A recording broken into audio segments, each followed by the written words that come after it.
Okay, well, hello everybody. It is Saturday morning, about a little before 1 o'clock, 12:52.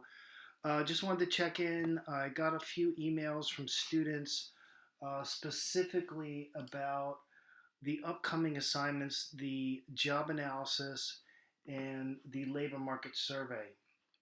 Now, essentially, what I was thinking is part of the labor market survey is actually contacting the employers and obtaining information from them, kind of like cold calling them. It's harder than it sounds. Now, with COVID 19, I understand that that might make it impossible, if not harder. These are not due for, let's see, the job analysis is due on the 14th. The labor market survey is due on the 21st. So, 3 to 4 weeks for each one of them. Who knows what's going to be happening in the next 2, 3 weeks. Um, but what I would say is we'll cross that bridge when we get there. Maybe for the first one, for the job analysis, we might do that one just using publicly available information like the ONET, the Bureau of Labor Statistics, the Occupational Outlook Handbook, Department of Labor data, and things of that nature. But for the labor market survey, that's due a month from now, roughly on June 21st. If things settle down, that one I will have you do as normal. Now, in this summer class, normally if we would have this on campus, we would have two DQs a week. We just have one so far. That's made this class a little bit more manageable. And then if we do the job analysis of actually not going out in the field, see what I've done as a rehabilitation counselor, say for job analysis, any time that I would consider retraining a client for whatever it is, or say we're doing job placement and just getting them a job, I would want their physician, their psychiatrist, whoever is treating them to approve it before they go into that place of employment. Because, say, hypothetically, if we're talking about someone with a back injury, and I'm not a medical doctor, I'm not a surgeon or orthopedist or anything like that. I do not have the skills, qualifications, experience to determine or ascertain if the person can lift 50 pounds, say. Now, there's things called a functional capacity evaluation. That's a several day, at least a full day, if not a couple days, specialized examination of how much pushing, pulling, twisting, turning, bending, reaching, crawling that a physical therapist would do. Doctor has to order it and write a prescription for it, or a surgeon or a physician would give more categorical types of physical limitations or abilities. Light, medium, sedentary. These are categories from the Department of Labor. For example, sedentary, which like a professor's job or an office job, means lifting a negligible weight, 0 to 10 pounds, just to keep it as simple as possible. Light, 10 to 20. Medium, 25 to 50. Heavy, 50 to 100, and so on. So I am not qualified to make those determinations, but a doctor is that's treating this person. That's where a job analysis comes in. I obtain job opportunities, and probably when I'd be interviewing with the employer and the client, I would say, hey, I want to do this job analysis. This job looks perfect. I just would like to make sure that it's within Johnny or Jane's physical capacity. And I'm going to ask you a few questions, send it to the doctor, have the doctor sign off on it. So before John comes to work, I'll get this back from you. The doctor approves it. You put it in his personnel file, and everybody's happy. How's that sound? Boom. Then I start doing it. So let's talk about. So those are the two things. I got two emails from two different students. Since we got four people in the class, it's kind of 50% of the class was asking about this. So that's one of the reasons why these video lectures can be helpful. So for the JA job analysis labor market survey, we are going to kind of play it by ear and see how things are going. Now, for this first week's discussion question, how the class is going to roll. Again, we're not having two DQs, we're just having one per week. And each of the original posting discussion questions by you, the student, are due by Sunday at midnight. And then Monday, Tuesday-ish, read your fellow students. We only have 3 or 4 students, so it's not going to be that big of a deal. And post some informal feedback. So for each person, you'll have your original plus probably 2 to 3 informal feedbacks. That won't take more than a minute or two. It shouldn't be that big of a deal. Now for the first DQ this week, has to do with some of the variables that might affect the services, the job placement outcomes, um, things like we talked about in the last lecture: race, gender, disability, maybe sexual orientation, maybe level of disability, maybe in geography. There's different things that research have shown that will affect what we try to help a person obtain, which is a career so they can move on and be happy in their life. So for the first DQ, look at those types of things that are outlined in chapter one. And why don't I just kind of go through chapter one just briefly? They start talking about the definitions of work. Now, you might think, okay, work, that's such an easy thing. When it comes to disability, it's not such an easy thing because is it working in your regular job? Is it doing any work at all? Is it being able to work full time, part time? I mean, when it comes to insurance, there's many different definitions, and really, chapter two, when you get into chapter two, you'll see with some of the federal legislation, like the American with Disabilities Act or the Rehabilitation Acts of 1973, these legislation that kind of sets the rules of the road might seem kind of boring to you, but to the person that is actually applying for disability services, these essentially set the rules of the game. Where are you going to qualify? And then if you are going to qualify, what services are you going to receive?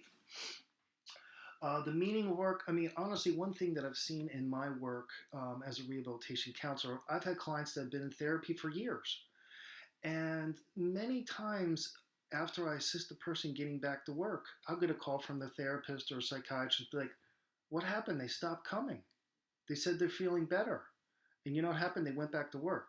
Their self-esteem and confidence grows. They start feeling better about themselves. They're being productive. Things around the house are probably improving. So work has many different facets, not just economically, okay, I'm going to be able to pay my bills and support my family, but also of who you are. Kind of like, honestly, if I had work taken away from me, I teach at GW, do research, and then have my private practice, it would be very, very difficult, to say the least. They go through different definitions of work and structures and different roles that work plays. They touch upon power, prestige, and different types of professions that they have.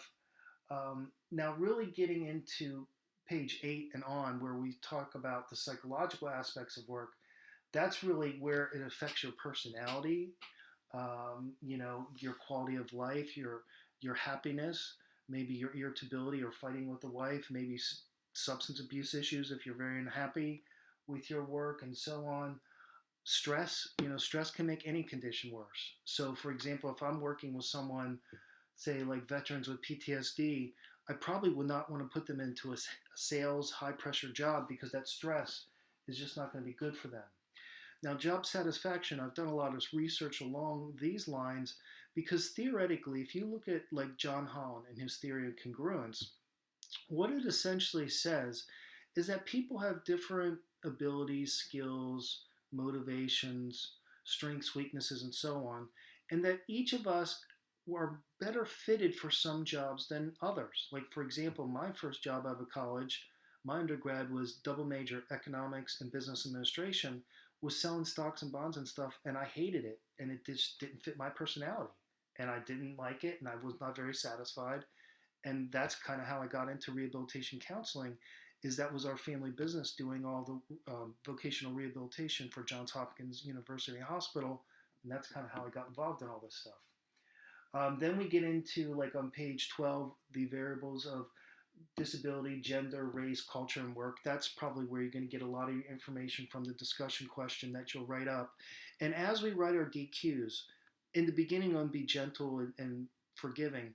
But say for the first week, 3 to 4 paragraphs, in each paragraph, one citation from the textbook alone. In the future, we're going to have outside sources. So this is where you're going to be citing some of your information in your DQ for this week.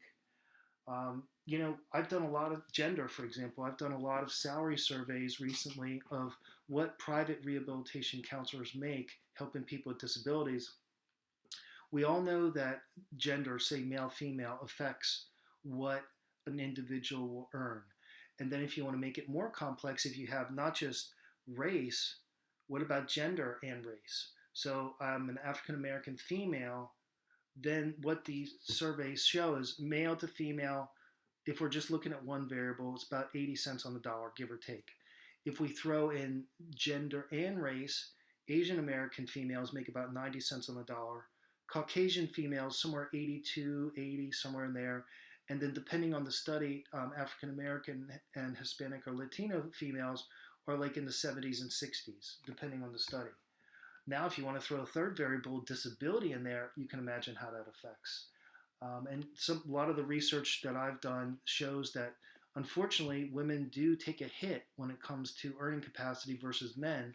Now, in some countries like Iceland, 2 years ago they passed a law saying it has to be equal pay regardless. So if you and I both graduate from GW, have 2 years experience, have a CRC, and have the same credentials, then we should be paid the same. Unfortunately, in our society, that's just not the way it is. Culture also can affect it. I mean, and then we get into essentially the summary of the chapter. So it's a short chapter. Chapter 2 really gets into more of the legislation that essentially affects, are the persons with the disabilities, again, we're talking public now, are they going to receive services? What kind of services are they going to receive? And remember, in the private sector, what determines if they get services? Funding. So it's very different, and we'll talk about that more. So there's a lot of charts in here that go through the different acts and the legislation and how it affects individuals and so on, what populations, who's covered, what agencies would be covered. So that's probably a little dry reading, but it's important for you to have the foundation. Uh, the Act of 73, for example, I don't know if you guys have seen a movie called Philadelphia years ago with Tom Hanks, where he basically got AIDS and was discriminated against. He was an attorney, and they fired him. This is the law that they used to fight that case. If you remember, he died before the case was over because the legal system takes a while. But the Rehab Act of 1973 and later Supreme Court findings based on that act is how he won that case. Because when in 1973, think about it, AIDS did not exist then. But that law was built on and guided future applications of said law. Ticket to work and incentives, these are things that the federal government have tried to design to get people off Social Security. Generally speaking, they've been pretty much of a failure because only 3 to 5% of the people actually take the risk and get off of Social Security. Good idea, but the way they should do it is just have the person, okay, I'm disabled, let me work for a year or two, and whatever money I make, I keep. Plus, the government benefits keep rolling in. Healthcare is a big piece of that. But what they do is it's very complicated, the formula. You almost need an attorney to figure out how much you can work before your benefits are impacted. And that's why a lot of people are on Social Security are afraid to get off of the benefits and primarily the health insurance. They get into the Family and Medical Leave Act of 93. Now, short-term disability and long-term disability laws, workers' compensation, I've done that for a long, long time. I don't do that anymore. In the late 80s, that's what I did for Johns Hopkins or Bethlehem Steel or the state of Maryland. So we would rehabilitate a policeman that got shot or a fireman that got burned up in the fire or the nurse that caught a falling patient and broke her back and she could no longer work. I've worked with thousands of people just like that. OSHA was developed in 70. There's a lot of different things in here. Another short chapter. So this week it should not be too bad. You have the one discussion question. You have the two chapters to get rolling. And I'm trying to think if there's anything else we need to cover. So we talked about the discussion questions. We talked about the upcoming assignments. Essentially, again, my goal is for all of you to earn an A in this course. So we're going to be somewhat flexible and just kind of roll with how things are out there in the economy. And if things are still kind of shut down, I'll figure out a way to modify these assignments so it's more user-friendly for you.